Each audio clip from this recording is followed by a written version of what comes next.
Dentre os possíveis problemas em que podemos ter, nós temos os dois grandes grupos aí de problemas em relação à semeadura. São os problemas de singulação, os problemas de espaçamento. Nós temos também, gostaria que você apresentasse para o pessoal alguns exemplos disso, de como a gente tem, por exemplo, um plantio perfeito, né? Então nós temos também, quando a gente tem, por exemplo, uma planta dupla, ou até mesmo uma falha. Como a gente identifica isso aí no campo, para o pessoal que está em casa entender que nós estamos indo para o campo avaliar. Agora, eu sei que está errado. Nós temos ferramentas para isso, como isso funciona? Você, por exemplo, estica uma trena, faz uma contagem. Ou a gente tem um monitor que cita isso para a gente. Como a gente pode fazer esse levantamento? Hoje existem várias tecnologias já que estão embutidas na própria plantadeira. Então, os sensores, com certeza, a gente não precisa esperar a semente nascer para a gente falar que teve duplas e falhas e assim por diante. Então, tem monitores que já falam na hora, naquele momento, quantos % de falha está ocorrendo, né? Do jeito que a gente está plantando, do jeito que com essa regulagem que a gente tem, os monitores já têm essa tecnologia que já vai falando qual que está ficando a população final, se está tendo falha ou dupla. Então, são tecnologias que, com certeza, vêm para ficar e já está vindo embutida nas plantadeiras aí, né? Perfeito. Sempre a tecnologia a favor Com certeza. do bom desenvolvimento, né? Isso. Alguns possíveis problemas em relação, por exemplo, vamos falar da singulação primeiro e depois a gente parte para outros temas. A singulação, a gente sabe que tem vários pontos na plantadeira que podem causar problema para a gente. Você tem algum ponto, assim, para chamar de atenção, algum para o produtor? Só para a gente exemplificar, vou colocar aqui na tela, a gente tem diversas situações, né? Por exemplo, um plantio perfeito, né? Onde a gente coloca lá 10 sementes por metro. Se a gente abrir o sulco lá na hora que a plantadeira passa, a gente tem que contar 10 sementes por metro. 11 sementes, 12 sementes e assim por diante. E o ponto é ter uma boa distribuição, né? Então, se a gente tem, na hora que a gente abre o sulco, depois que a plantadeira passa, a gente encontra uma dupla, ou seja, a gente precisa saber quantos % disso está ocorrendo, né? E o principal é saber aonde é que na plantadeira está ocorrendo isso daí. Tá? Então, quando é dupla, duas sementes caindo no mesmo furo, pode ser algumas coisas que acontecem dentro do dosador. Tá? Então, se for um vácuo, por exemplo, um vácuo, duas sementes, ou o limpador, o raspador, como o pessoal deve conhecer ali, não está limpando o suficiente, ou o vácuo, por exemplo, está muito forte, que o limpador tira, o vácuo puxa de novo, acaba caindo duas sementes. Tá? Por outro lado, pode ter um furo sem semente, né? Que é uma situação de uma falha. A gente queria 10 sementes, está caindo 9. O que acontece?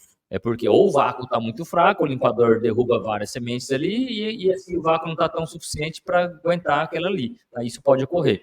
Uma plantadeira mecânica, isso ocorre também quando o furo do disco, né, e do anel ali não é bem combinado, a semente cai duas sementes ali dentro, né, então acaba dando uma dupla. E a falha, por outro lado, se o furo for muito pequeno, a semente pode ser que não caiba ali e fique dando uma falha também, tá? E por último ali, a gente chama de ricocheteio, né? Mas quer dizer isso, é a transmissão, tá? Então, se a gente for pensar na história da transmissão, começa desde o trator. Mas vamos pensar assim, plantadeiras tradicionais, elas são movidas a tração. Então, se a gente pegar lá, tem roda, tem corrente, eixo sextavado, cabo flexível, tudo isso aí tem uma perda de carga que pode causar um ricocheteio lá no final, que algumas plantadeiras têm o cabo flexível, né? Isso aí acaba caindo mais sementes, ou ela não acaba caindo no local que ela precisava, e acaba caindo mais para frente. Isso pode ocorrer de duas formas, ou problema de transmissão, ou dentro do canote, que ela cai chicoteando ali dentro. Você tem algum exemplo dessa do canote? Porque é muito didático e é um detalhe tão importante que muitas das vezes é passado despercebido, né? Então, olhar sempre dentro do canote como é que eu posso dizer? É extremamente importante a gente ver como que tá, se realmente a gente não tem um... A gente coloca aqui, Cadu, porque assim, vale muito a pena, sabe? A gente está lidando com uma cultura que é muito rápida, né? 4 meses ali, praticamente a gente plantou, cuidou dela e depois já está colhendo. Então, vale muito a pena a gente se atentar a esses pequenos detalhes. Então, tem várias marcas, vários modelos e assim por diante. Um deles é esse exemplo, né? O canote, ele vem com uma rebarba ali, né? Ele acaba com a semente não deslizando perfeitamente e ele causa dando um salto, né? Então, se a gente pegar um vídeo aqui, que a gente tem para mostrar para o pessoal, fica mais fácil de ver, né? Qualquer degrauzinho ali, a semente salta, ó. Então ela acaba caindo junto com a próxima semente. Tá? Então, a distribuição, a gente fala, o espaçamento correto de semente na linha, ela vai ficar desuniforme. Tá? Então, ou seja, isso é ruim? Logicamente que é ruim, porque a semente cai perto da outra, causa competição e assim por diante. Tá? Então, isso competição em todos os sentidos, né? De luz, água, nutrientes. Então, a ideia não é que caia a semente juntas. E com esse pequeno detalhe de um canote, por exemplo, de má qualidade, ele vai estar causando isso sim, vai estar dando esse salto da semente ali dentro, né? E vai cair junto, vai ter uma dupla com certeza e automaticamente um espaço maior. Então a distribuição fica mal feita, né? E a gente pensando em distribuição, a gente tem plantas que começam a competir muito entre elas e a gente acaba tendo um potencial reduzido de produtividade.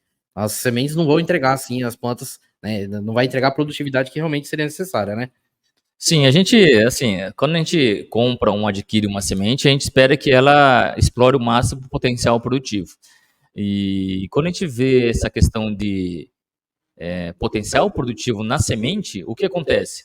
A gente espera que tudo aconteça perfeitamente no campo, Com né? certeza. Que todas as plantas caiam certinho, todas as sementes caiam certinho e elas nasçam todas certinho e não competem entre elas, certo? Então Perfeito. a parte operacional é bastante importante para isso daí. Perfeito.